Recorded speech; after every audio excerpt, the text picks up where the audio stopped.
Les frérots, aujourd'hui est un grand jour, on va mettre le M50 dans la E36. Normalement aujourd'hui, au pire demain. Mais dans cette vidéo, le M50 sera dans la E36. Il est là, il est tout prêt avec tout ce qu'on a fait dans toutes les autres vidéos. On va prendre la boîte de vitesse, on va la nettoyer, on va la vidanger, comme ça, on sera bien comme il faut. Une fois qu'on aura vidangé et nettoyé la boîte, j'irai chercher mon volant moteur allégé et mon embrayage renforcé que j'ai acheté il y a déjà 2 mois. J'ai super hâte de tout installer sur la M50 et surtout j'ai super hâte de tester ça, voir s'il y a vraiment une différence ou quoi.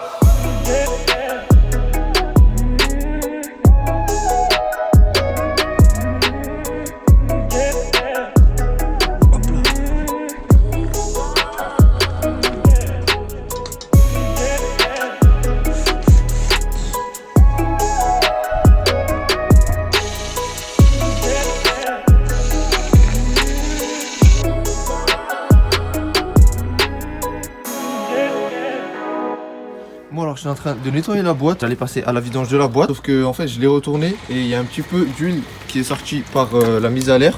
Et en fait l'huile elle est toute neuve, j'ai déjà essuyé mais je sais pas si vous voyez là, elle est encore bien rouge, bien belle. On va commencer à rouler comme ça, si là j'avais vu qu'elle sortait noire j'aurais fait. Ça sert à rien je pense de vidanger, donc l'huile je la garde pour une prochaine vidange ou alors pour la E30. Maintenant on va pouvoir passer à l'embrayage, au volant moteur, tout ça. Donc il faut que je prenne la chèvre, que je mette le moteur là, je l'enlève du support pour pouvoir ensuite mettre le volant moteur, l'embrayage. Malheureusement avec le support bah tu peux pas fixer tout ça.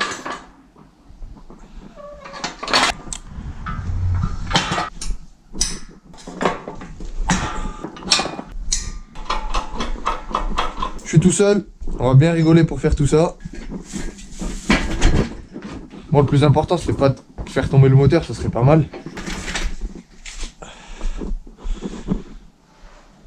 Bon, on va tenter, on verra ce que ça dit. Punaise, je pense qu'il va manquer vraiment pas grand chose. Faut que j'arrive à le choper. Oh là là, la loose. Ça, je peux la ramener vers là-bas. Et au moins, juste pour descendre le moteur de là-dessus. Il va falloir que vraiment je lève tranquille. Et là, ce qui va se passer, c'est qu'à force de lever, le moteur, il va venir ici. Là, ça va être la merde. Attends, je vais essayer de faire un truc. Je vais essayer de le descendre. Oui. Ok, là, je crois qu'il est en Y, c'est bon. Donc là, ici, tu vois, il y a un petit... ça fait comme ça. Là, la roue, elle est dedans. Jamais de la vie, je sors d'ici tout seul. Parce que là, il faut que j'élabore une stratégie, là. Je vais décrocher le moteur, je vais bouger les deux à part. Je vais me mettre bien au milieu, là. Comme ça, on est bien. Ah bah oui. Je suis bête, moi. Si j'enlève pas ça. Donc voilà, ça y est. Le moteur, il tient plus avec le support. Foutre un petit pneu.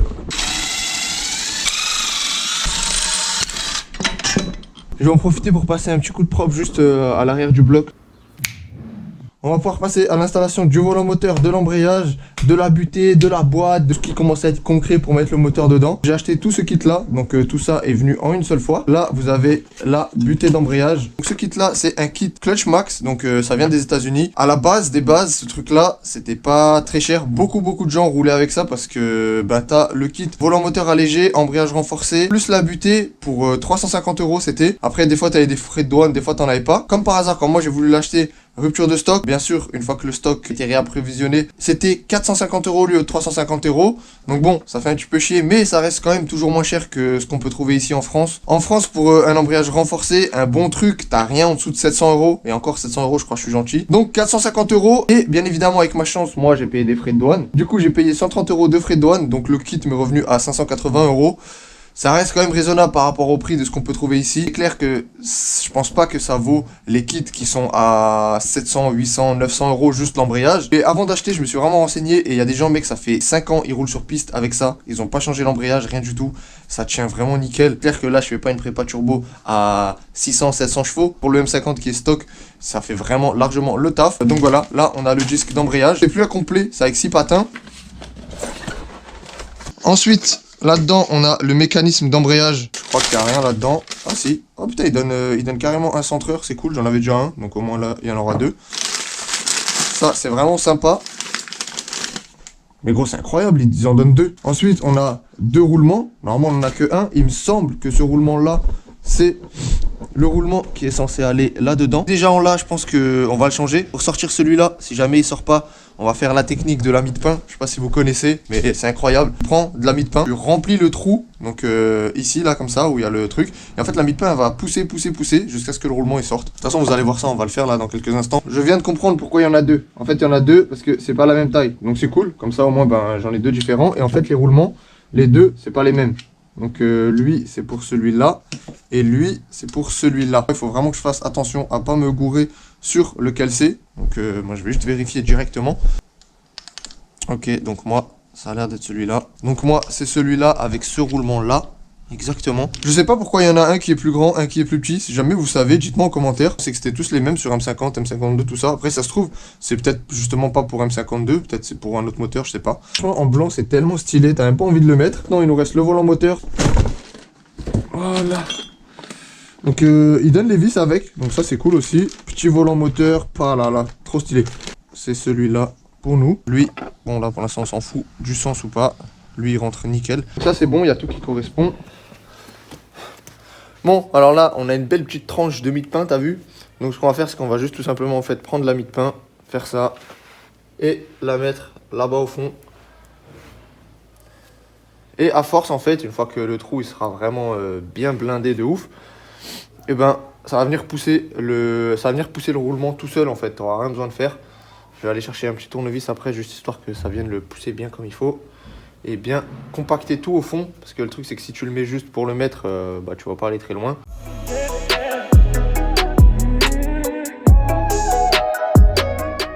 Bon, théoriquement c'est censé marcher, mais putain lui mon gars il a la dalle, ça se voit il a pas mangé depuis longtemps. À un moment il faut sortir frérot. Bon personnellement, j'ai l'impression que le plan a échoué. Maintenant je me retrouve quand même bouffon avec du pain coincé dans mon moteur. Voilà, nickel. Toujours quand j'essaye un truc moi, ça marche pas. C'est ça parce que je l'ai déjà vu en vrai devant mes yeux quelqu'un le faire, tu vois. Je me suis dit tranquille, ça va passer, j'étais trop serein. Je suis allé chercher des munitions. En même temps, je peux me nourrir, ça va marcher. J'ai vu trop de vidéos et je l'ai vu de mes propres yeux que ça a marché. Donc là, j'ai envie de le faire moi-même. En plus, j'ai encore regardé une vidéo là, fait en 2 spi pour être sûr. J'ai tout bien fait. Je pense peut-être il manquait un peu de mie de pain. Eux, ils en mettent, tu le vois, il commence déjà à bouger. Moi, il veut pas bouger du tout. Je pense que je vais arrêter là, je vais pas en mettre plus, c'est impossible. Et bon, j'aurais bien voulu vous montrer, malheureusement, regardez sur internet comme moi. Hein. Les gens ils doivent faire du montage, mais tu regardes, en 2 minutes le gars c'est sorti. Moi je vais pas vous mentir, là ça fait 20 minutes j'essaye. Bon, alors finalement j'ai sorti toute la mie de pain vu que ça n'a pas marché. Et j'ai passé un bon coup de soufflette. Là c'est tout beau, tout propre dedans, c'est bon, il n'y a plus rien du tout. Et au final le roulement je vais pas le sortir parce que... C'est compliqué. Ah. Le moteur aime pas le bio. Et j'y vais. Bonne journée. Salut hein. Il est pas niqué, en vrai il est bien tu vois, mais je me suis dit c'est déjà un nouveau, autant le changer, comme ça c'est bon, c'était fait. Mais bon, là le moteur on a décidé autrement, donc on va le laisser. On a juste perdu du temps pour rien. Tu veux être à mon Instagram? Ouais ça marche. Allez, toi aussi tu veux que je mette ton Instagram? Là sur celui-là il n'y a rien d'écrit. Mais ça va venir se poser comme ça. Donc si jamais, pour pas que vous vous trompiez comme moi je l'avais fait, sur celui d'origine vous avez écrit côté moteur et côté boîte. Donc faut que je retrouve où c'est écrit. C'est juste écrit en allemand ici. Ça veut dire que ça va être côté moteur, donc côté volant moteur. Et de ce côté là il y a écrit boîte de vitesse, tu vois. C'est bien et bien comme ça. Tu le poses, bim, comme ça.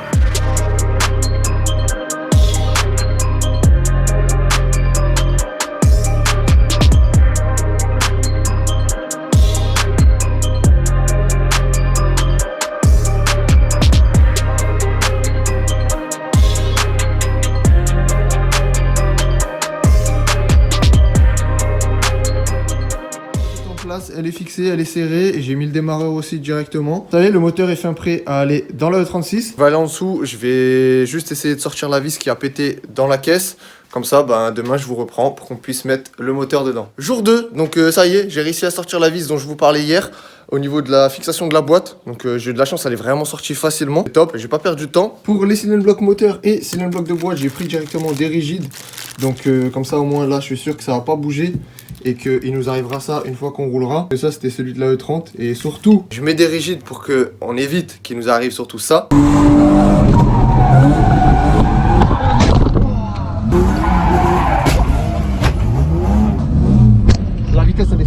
Ceux-là, je pense que je vais les mettre directement sur la caisse. Sur E36, par rapport au E30, vous avez plusieurs trous pour mettre les cylindres blocs. Il me semble que sur E30, vous avez que une seule possibilité. C'est ça, sur E30, vous avez qu'une seule possibilité.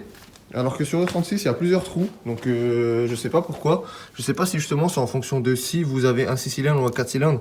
Les supports, faut les mettre autrement. Je vais mettre les deux comme ça. Je vais pas les serrer. Juste remettre à chaque fois l'écrou de l'autre côté. Comme ça, si jamais je peux les bouger comme je veux quand le moteur il sera quasiment en place. Comme ça, après, on aura juste à passer les supports moteurs dans les cylindres blocs. Les cylindres blocs moteurs sont en place. Donc, en fait, vous avez qu'une seule position où vous arrivez à mettre le cylindre bloc et le petit détrompeur qui rentre nickel. Donc, là, vous voyez, vous pouvez pas le bouger de gauche à droite. Il est dedans. Donc là, c'est pareil.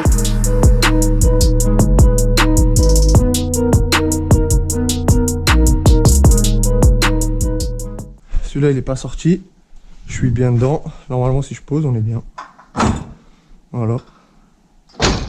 Voilà. C'est dedans, les frérots. Derrière, on touche. Ça, c'est parce qu'il n'y a pas les supports de boîte. Le cric, après, en dessous, lever la boîte pour voir si j'ai bien de l'espace ou pas. Parce que je sais pas si sur E36 c'est pareil, mais sur E30, quand vous prenez des cylindres blocs rigides comme ça, avec un M50 ou un M52, le problème qu'il y a, c'est que le moteur en fait il va être vachement plus haut à l'avant, et en fait ça fait que sur E30 vous venez toucher le tablier, même avec la boîte levée. Vraiment un truc qui est pas très top. Je vous montrerai sur la E30 de Justin. Donc là j'espère juste que ça va pas faire la même chose.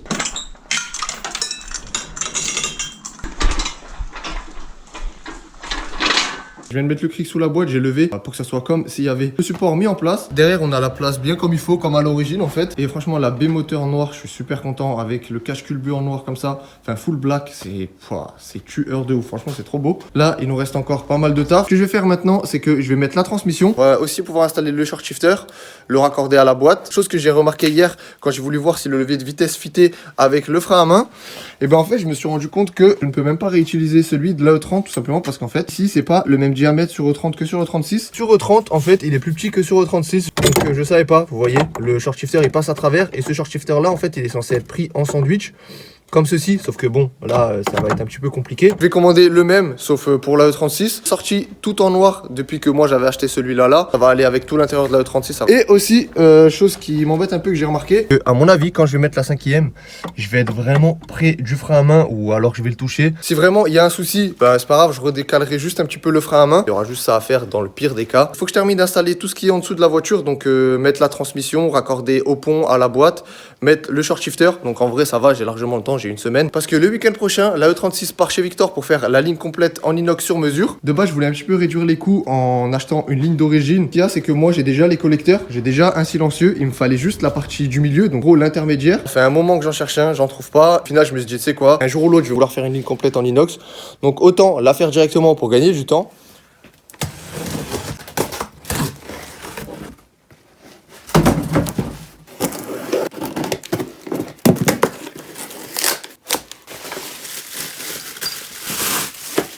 C'est le même que j'avais dans la E30 qui est juste ici. Je l'ai juste acheté en tout noir. Et punaise, c'est vrai qu'en tout noir, il est vraiment super stylé. La différence du coup entre les deux, pourquoi j'ai dû racheter, le diamètre ici est beaucoup plus gros que celui-ci. Alors pour l'installer tout seul, je pense pas que je vais réussir. Parce que en fait, la plaque qui est ici, là sur la E30, elle est pas serrée à fond, vous le voyez beaucoup mieux. Vient prendre en sandwich avec le short shifter le tunnel de boîte. Donc en gros, le short shifter, je vais le poser par-dessus le tunnel de boîte. Et par en dessous, je vais venir mettre cette plaque là et mettre mes vis, et en gros en serrant ça va venir se fixer sur le tunnel de boîte, sauf que bon tout seul je vais pas pouvoir y arriver. Là où est censé passer le short shifter, ça passe pas que sur le frein à main. Quand je l'avais fait, j'avais vu que j'étais un petit peu trop vers le tunnel, vers le trou ici. Mais je me suis dit qu'avec de la chance ça va passer. Mais comme vous pouvez voir là, malheureusement ça risque pas de passer. Je l'énerve parce que là mon frein à main il est vraiment placé vraiment à l'endroit parfait. Je surkiffe comme ça. J'ai enlevé toutes les vis du frein à main sauf celle-ci. Comme ça en fait on va juste pouvoir écarter le frein à main pour le moment. Comme ça m'évite de l'enlever complètement. Et en même temps je vais pouvoir voir l'écartement. Par exemple comme là en 5 je risque de mettre une patate dans le frein à main. Et dès que le short shifter sera relié à la boîte pour avoir le débattement que j'aurai. Et à ce moment là on réglera bien le frein à main comme il faut. Oh, j'ai le démon de ouf les gars, je dois ressortir le moteur. Avec mon père, on a mis le short shifter. J'allais juste terminer de remettre la transmission, tout mettre, comme ça je vous filmais tout une fois que tout était bon, tout était mis. Tu vois. Je mets le récepteur d'embrayage, je me dis vas-y je vais aller tester cash avant de tout mettre en place, voir si c'est bon ou pas. J'appuie sur l'embrayage et là ça fait PAM. Ça va cash au fond, la pédale elle reste au fond, elle revient même pas. J'ai démonté le récepteur, j'ai voulu le sortir et bien évidemment, la chance que j'ai, le bout du récepteur qui forcément quand t'appuies et qui pète et qui sort, et ben quand j'ai voulu l'attraper, il est tombé au fond de la boîte, j'arrive plus à le rattraper, donc là en fait je suis obligé de ressortir le moteur, réouvrir la boîte pour tout choper et remettre un nouveau récepteur. J'avais mis la transmission, il me restait juste à mettre ça, le support de boîte et c'était fini. Éclaté de ouf, il y a tout le liquide qui est en train de se vider. Je pense que même vous êtes en train de vous dire, c'est trop bizarre, il y a tout qui se passe trop bien avec lui. D'habitude avec ces E30 il y a toujours des problèmes. Et là ça se passe bien, c'est vraiment bizarre. Heureusement que au niveau du moteur, il n'y a rien qui est mis. J'ai juste serré les supports moteurs, donc là il faut que je les desserre pour ressortir le moteur. Ouais, je vous jure les gars, j'ai le seum, mais de ouf, mais bon.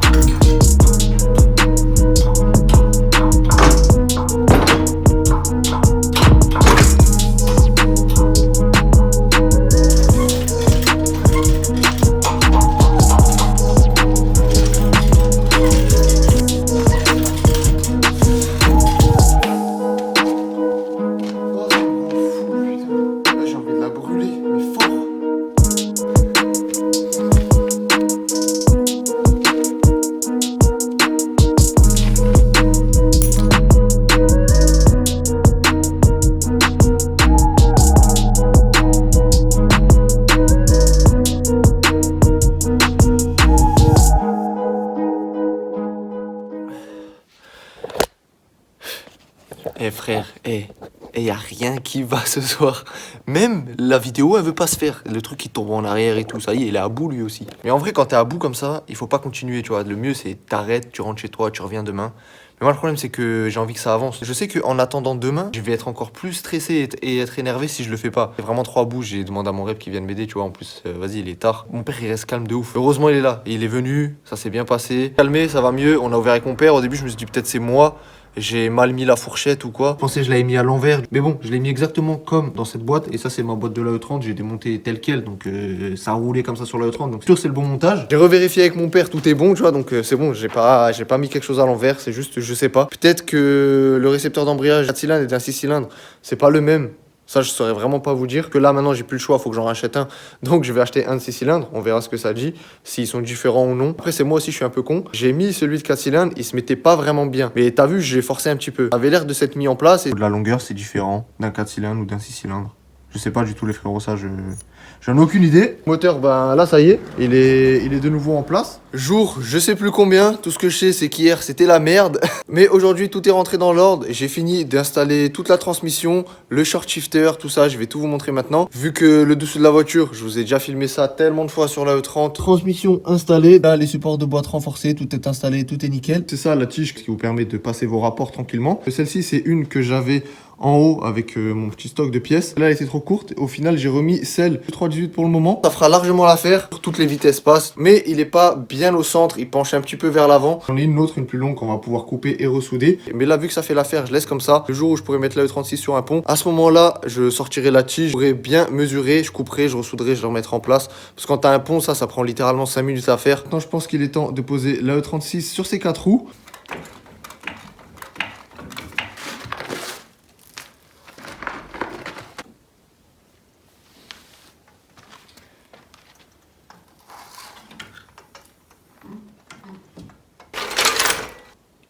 Là, le short shifter est en place. Donc, ce que je vous disais, c'est que en fait, par rapport à en haut, vous voyez, il penche un peu vers l'avant. Normalement, il devrait être un peu plus en arrière. Pour l'instant, c'est pas gênant. Il y a toutes les vitesses qui passent. Donc, première, deuxième, troisième, quatrième, cinquième et la marche arrière elle rentre aussi. Donc en vrai c'est juste un détail pour que ça soit vraiment mieux. Je le ferai. En vrai c'est dommage parce que sur la tige en dessous, il doit manquer peut-être ça pour que ça soit vraiment nickel de chez nickel. Tu vois, en fait, c'est ça qui manque. Voilà, et là, elle serait parfaite. Ça n'empêche pas de passer les vitesses, c'est vraiment bien comme il faut. Et du coup, le frein à main, il va falloir que je le décale bien comme il faut, parce que regardez là, je suis déjà décalé. Et là, même quand je veux mettre la 5, je suis vraiment très proche du frein à main. Parce que là, si je passe mes vitesses comme ça, je vais me casser un doigt contre le frein à main. Là, c'est déjà presque plus trop naturel. Avant, il était là, donc je tirais déjà un peu plus droit. Là, c'est vraiment de travers. Je sais pas, c'est chelou un peu, donc bon, ça de toute façon on réglera dans une prochaine vidéo. Pour l'embrayage, pour vous montrer, déjà je comprends pas pourquoi cette pédale là, elle est en plastique. Je me souviens pas sur mes anciennes E36 avoir eu la pédale d'embrayage en plastique. Et franchement, c'est trop bizarre. Ce qui est chaud, c'est qu'elle va prendre tellement de clutch kick dans la gueule que je pense qu'elle va péter la pédale, c'est pas possible. Pour bien vous montrer, vous voyez là, ça colle et là, ben, ça colle pas en fait. Elle est vraiment en plastique cette pédale. Et là, vous voyez, tout ce début ici, c'est mou à mort, alors que j'ai l'embrayage renforcé. Et dès qu'en fait on arrive au point de patinage, là ça devient vraiment dur. D'ailleurs en fait je vous ai même pas dit, j'ai complètement zappé, mais hier soir encore j'ai un pote qui est venu et on est en train de parler comme ça tranquillement. Et d'un coup je me suis dit, mais en fait pour le récepteur d'embrayage qui a pété, je peux récupérer celui de la E30, vu que de toute façon bon, elle est pas trop en état pour rouler, elle va pas rouler demain. Donc je me suis dit je le mets, comme ça au moins je peux directement vérifier si ça marche et je mettrai au pire à nouveau sur la E30. Du coup on a encore fait ça hier, je l'ai démonté de la E30, je l'ai mis sur la E36. Elle est nickel, il y a eu aucun souci. Ça a l'air de fonctionner, mis à part ce problème là que je viens de vous montrer. Donc, normalement j'aurais dû emmener la voiture ce week-end chez Victor, mais il avait des voitures à faire, donc il m'a dit qu'il allait voir s'il arrivait à caser la E36 entre, et il m'a dit que ça allait être chaud, il aurait dû le faire sur 2 week-ends. En gros je l'aurais déposé aujourd'hui et j'aurais récupéré dans 2 semaines. Je garde la voiture encore jusqu'à ce que la disponibilité ait un week-end complet, donc ça sera dans 2 semaines. Et comme ça moi je peux continuer d'avancer sur la E36, faire tout ce qui est faisceau, mettre l'admission, tout ça. Et comme ça d'ici là on aura peut-être fait le premier démarrage, ensuite je la déposerai pour faire la ligne complète, et ensuite qui sait, on pourra peut-être rentrer par la route, on verra. La ligne d'échappement ça sera dans une autre vidéo les frérots. Pour terminer cette vidéo, un petit peu de détente, on va aller à l'anneau du Rhin, il y a des potes qui roulent là-bas. De base je devais rouler aussi avec la E36, j'allais prendre la date début de l'année. J'avais pas repeint la baie moteur, tout ça, j'avais juste jeté le moteur dedans. La voiture aurait été prête, c'est sûr et certain, mais je me suis dit autant faire les choses vraiment propres, bien, pour éviter de redémonter par la suite. Malheureusement on roule pas, mais c'est pas grave, on va quand même aller voir les poteaux rouler. Il y a Maxime qui va venir avec moi, donc je l'attends et ensuite on part à l'anneau.